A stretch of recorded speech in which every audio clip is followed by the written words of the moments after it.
Դերասանուհի հաղորդավարուհի Նազենի Հովհաննիսյանը շարունակում է մնալ հանրության ուշադրության կենտրոնում։ Դերասանուհին ակտիվ է նաև սոցիալական հարթակներում, որտեղ էլ միշտ արտահայտում է իր անկեղծ կարծիքը այս կամ այն հարցի վերաբերյալ։ Երեկ Նազենի Հովհաննիսյանն իր ինստագրամյան էջի սթորիս բաժնում նոր գրառում էր արել, անդրադառնալով այն աղջիկներին, ովքեր իրենց կյանքը նորից ու նորից փորձում են դասավորել երկրորդ անգամ ամուսնանալով։ Դերասանուհին գրել էր հետևյալը.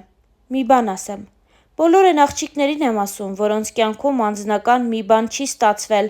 ու հենց որ սիրուն ու որակով երկրորդ շանս են ունենում, նրանց մեղադրում են անցյալի մեջ։ Աղջիկներ, քաղցրներ, բանի տեղ չդնեք, չկա առանց անցյալի մարդ, ու ամեն ոք ունի երկրորդ, տո երրորդ կամ հազարերորդ հնարավորության իրավունք, ու բրավո այն տղերքին, որ հասնում են իրենց սիրած աղջկա սրտին ու կազմում ընտանիք։ Մի գրամ չնեղվեք թարախային պալար բամբասանքներից կամ հիմար խոսակցություններից, դուք սեր ունեք, ուրեմն ամեն բան Աստծով ճիշտ ընթանալու է», ինստագրամյան իր էջում գրել էր Նազենի Հովհաննիսյանը։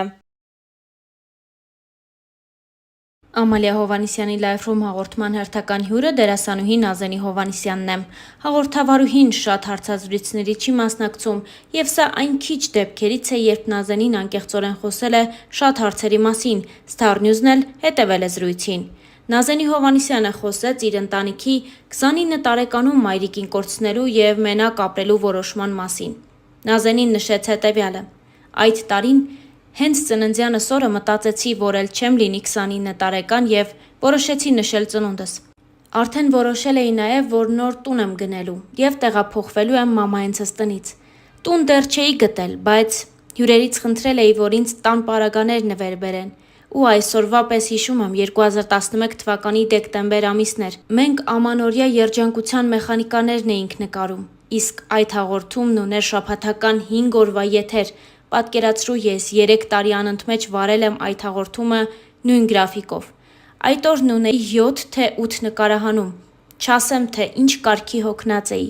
Դրա նախորդ օրը վարել էի ֆուտբոլի ֆեդերացիայի ինչ-որ կարևոր երեկո։ Դրանից առաջ վարել էի Առնո Բաբաջանյանին նվիրված համերգ երեկո։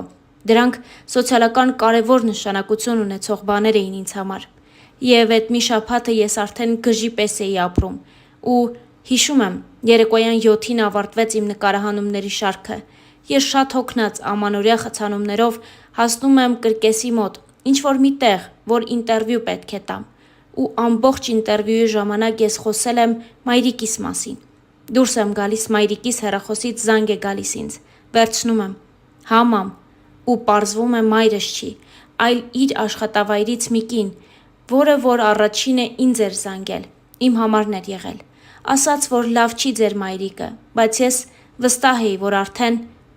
Ու ես սկսեցի օթերով քշել։ Հետո հասա Ռաֆու դպրոց, որը մայրիկիս նոր աշխատատեղն էր, այն նույն տան կողքին, որը ես հետո գնեցի Կոմիտասում։ Եկա հասա ու մայրիկիս տեսա արդեն գետնատարած, ու վստահ բան եմ ասում, ես այդ օրը տեսել ու զգացել եմ ինչ է հոգու անմահությունը։ Մայրիկիս գրկեցի, մարմինը դեռ տաք էր, ու հիշում եմ, որ տպավորություն էր, որ ինչ-որ մեկը տաք բռնեց ուսերիցս ու մի ծանր, տարիների ծանրության բեռ վերցրեց ու տարավ։ Գուցե դա ինձ օգնեց տանել այն, ինչը անտանելի էր։ Հետո բայց չարացել էի, երևի ինչպես ամեն նորմալ մարդ կորստից հետո։ Ու առանց էդ էլ չէի շփվում, բայց այդ շրջանում ամիսներով չէի շփվում ոչ մեկի հետ, ու հետո ուղղակի ֆիզիկապես տեղափոխվեցի, տունս փոխեցի, աշխատավայրս էլ հետը։ Ինձ խոցում էր այն ճանապարհը, որը անցնում էի ամեն օր։ Անկեղծացել էր Նազենի Հովհաննիսյանը։ Իր անձնական կյանքի մասին հաղորդավարուհին չի ցանկանում խոսել, սակայն զրույցի ժամանակ Նազենին նշեց, որ իր կյանքում սխալներ շատ է արել, եւ եթե ինքը ունենար կամ ունենա երեխա, կփորձի նրան ավելի խիստ մեծացնել։ Հասարակությունը այդքան բարի ու պայծառ չէ, որքան թվում է, եւ եթե դու նրան անսահման ազատություն ես տալիս, երեխան միշտ չէ, որ ընտրում է ճիշտը։ Անշուշտ, սխալներն օգնում են ձևավորվել, բայց երբեմն այդ սխալները դաժան են։ Բաներ կան, որ կարելի է բացատրել։ Մի քիչ խստությունը պետք է։ Երեխա ունենալու մասին խոսելիս Նազենին նշեց. «Դա մեր ձեռքերում չէ, բաներ կան, որ վերևում է գրվում, իսկ ցանկությունը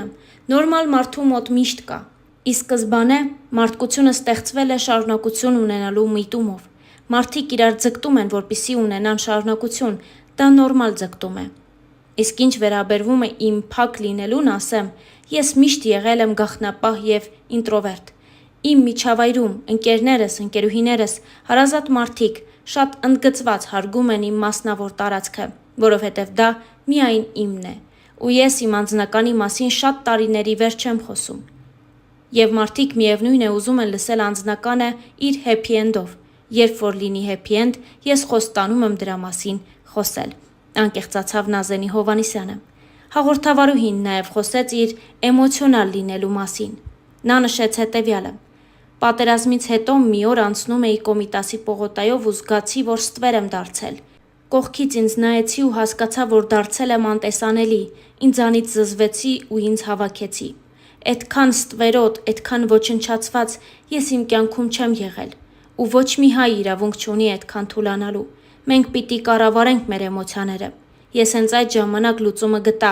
միայն շատ ու շատ աշխատելու մեջ, նշեց Նազենի Հովհաննիսյանը։ Դե իսկ Star News-ը այս հոլովակի համար առանձնացրել էր այսքանը։ Ձեզ ենք ներկայացնում նաև հաղորդավարուհու մասնակցությամբ մի քանի այլ տեսանյութ, որտեղ նա խոսել է իրեն հուզող տարբեր թեմաների մասին։ Բարի ուշ երեկո, ուղիղ եթերից հետո ինչա կենտրոն ու հասկացա, որ ամբողջ կենտրոնով չկա էլեկտրաէներգիա, գիտեք ինչ կարգի չկա, ընդհանրապես չկա, ահագին չկա, այ հիմա նոր եկա պրոսպեկտ Թումանյան Խաչմերուկը հատեցի, մասնակի կա, մասնակի չկա, վերջն է, Երևանը մութ քաղաք է շատ, մութ, պարզվում է, իրական շատ տխուր է, որովհետև մի քիչ 90-ականներ է տանում հիշողությամբ, ինձ թվում է վթար է եղել ու շատ ուժեղ վթար, որտև սենց չկա, կանգնած են բարի երիտասարդներ, որոնք սուլիչով սուլում են ու սենց բաներ են անում։ Վաղը անհամբեր սպասում եմ Յանսի իմ